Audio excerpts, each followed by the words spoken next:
Halo semuanya, selamat datang di channel 24 Royal. Kali ini kita akan membahas film yang dibintangi oleh Stephanie Scott.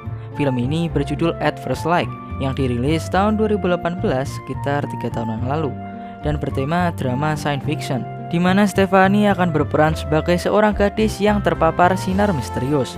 Setelah terpapar sinar itu, dia menjadi memiliki suatu kekuatan. Dan untuk menguak misteri dari mana asal kekuatan ini, dia dibantu oleh sahabatnya yang bernama Shan. Hingga mereka menemui, ya nanti kalian akan melihatnya sendiri. Karena tanpa banyak spoiler di awal, mari kita langsung lanjut ke videonya.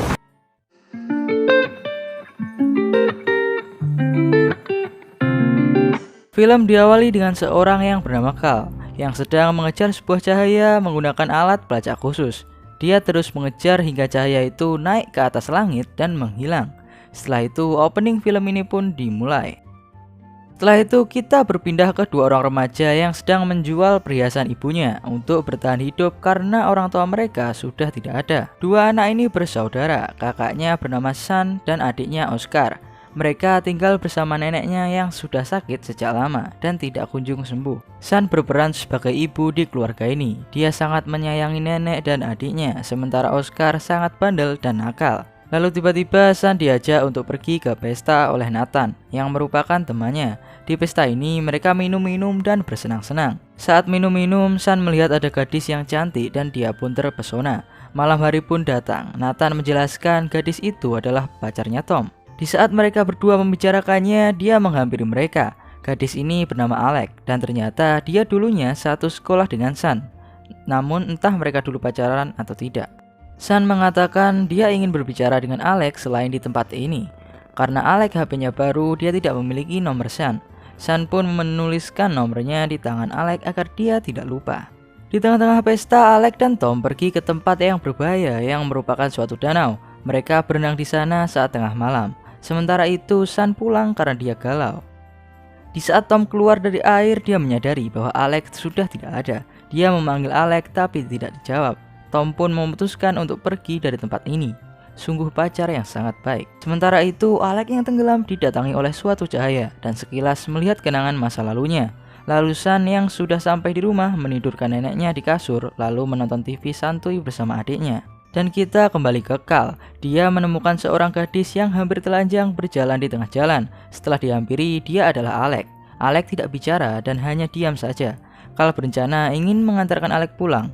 Namun Alex menyuruh Cal untuk menurunkannya di sini. Alex malah pergi ke suatu restoran dan dia diberikan baju ganti oleh pemilik restoran itu.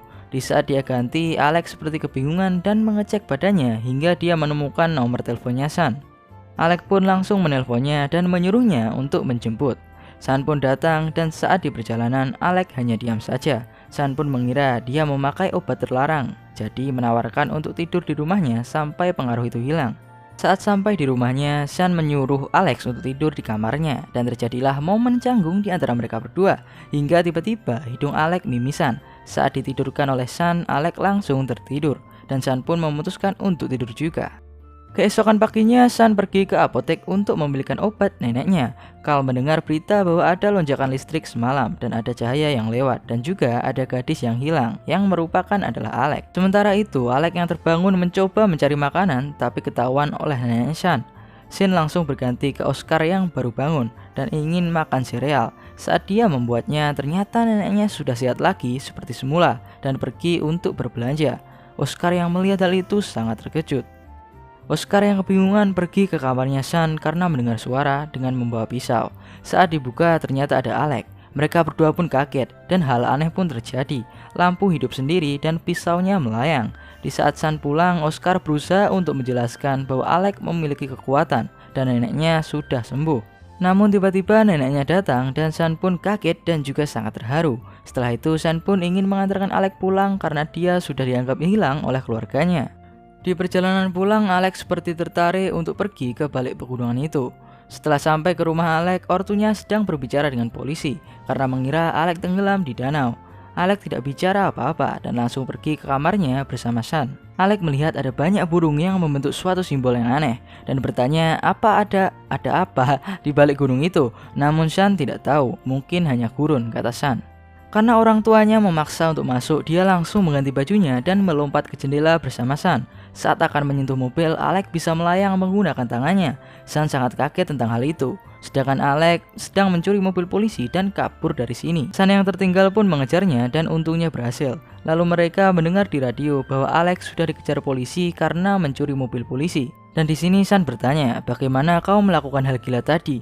Alex pun juga tidak tahu itu terjadi begitu saja. Alex juga mengatakan saat di danau harusnya dia sudah tenggelam, tapi ada sesuatu yang berada di dalam air bersamanya. Dia bisa merasakannya. Dan untuk menunjukkan bagaimana rasanya, dia menyuruh Sun untuk menyentuh dadanya. Dan kalung Sun pun seperti tertarik oleh Alex. Sun pun mengira bahwa kekuatan Alex adalah mengendalikan magnet dan mengambil kaleng untuk mengetesnya. Saat mengetes, kaleng itu tidak bergerak sama sekali, malah mobil mereka lah yang terangkat ke atas udara.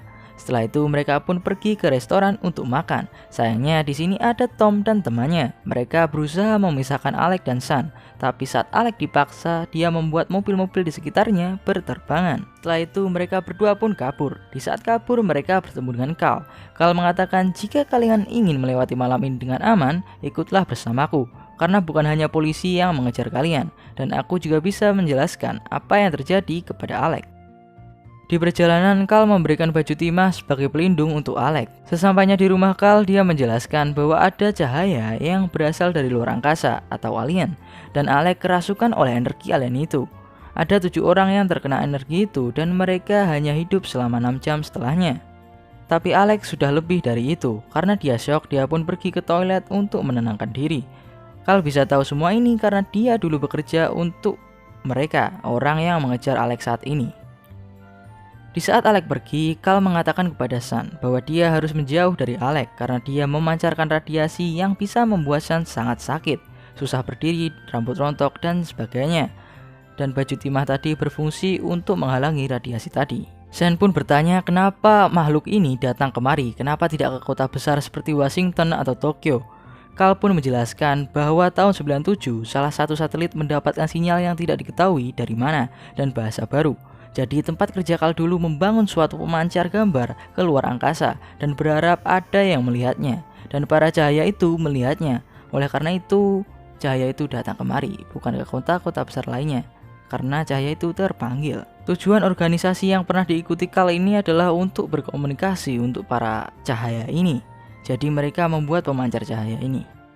Di malam harinya pun mereka berdua tidur di tempatnya Carl, dan kalung milik Sun ternyata adalah pemberiannya Alex. Namun Alex tidak bisa mengingatnya, dan Alex juga melihat luka Sun yang ada di leher, yang disebabkan oleh Alex saat keluar dari jendela tadi. Alex pun meminta maaf kepada Sun, dia tidak bermaksud melukai Sun. Setelah itu mereka berdua pun tidur. Keesokan harinya Alex pergi dari tempat ini tanpa sepengetahuan Sun, dan saat Sun terbangun dia susah untuk berdiri dan gemetar. Seperti yang diperingatkan Carl. Dia pun pergi mencari Alex dengan jalan kaki. Setelah itu tempat Carl digerebek oleh organisasi itu yang ketuanya bernama Sherry. Sementara itu Sun sudah bertemu dengan Alex yang akan naik bus. Dia pergi karena Alex tahu bahwa jika Sun berada di dekatnya, Sun akan sakit. Namun Sun meyakinkan Alex bahwa dia tidak apa-apa dan ingin ikut dengan Alex. Dia meyakinkan Alex dengan menciumnya. Ya, itulah remaja. Di perjalanan bus mereka diperiksa oleh orang-orang organisasinya Sherry dan mereka berdua pun tertangkap. Di sini Alex dibius agar tidak melawan dan dipisahkan dari Sun.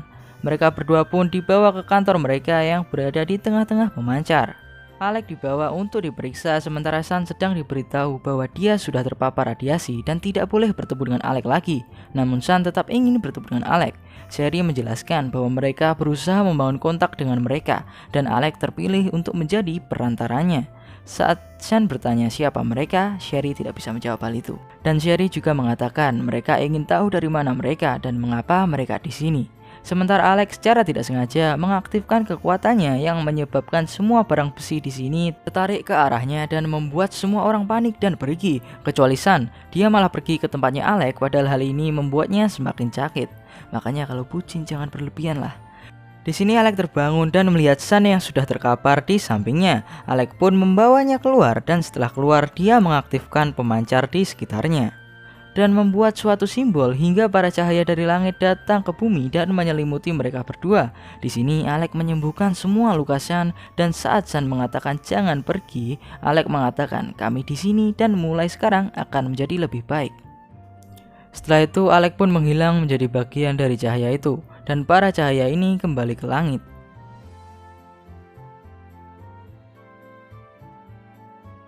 Sean yang sedang bermain dengan Oscar selalu diawasi oleh orang-orang dari organisasinya Sherry. Di akhir film ini diperlihatkan bahwa di langit ada simbol-simbol dari cahaya itu yang dikelilingi oleh helikopter. Jadi kemungkinan para cahaya alien ini sudah bisa berkomunikasi dengan manusia. Ya, semoga setelah mereka semua selesai, Alex dibalikan agar Mas San bisa senang. Bisa bahagia lah, kan dia bisa dapat pacar ya kan. Lalu film ini pun berakhir. Itulah seluruh alur cerita dari film At First Light. Terima kasih sudah menonton sampai akhir. Dan jangan lupa untuk like, komen, dan subscribe. Jangan sungkan untuk komen, oke? Sampai jumpa di video berikutnya.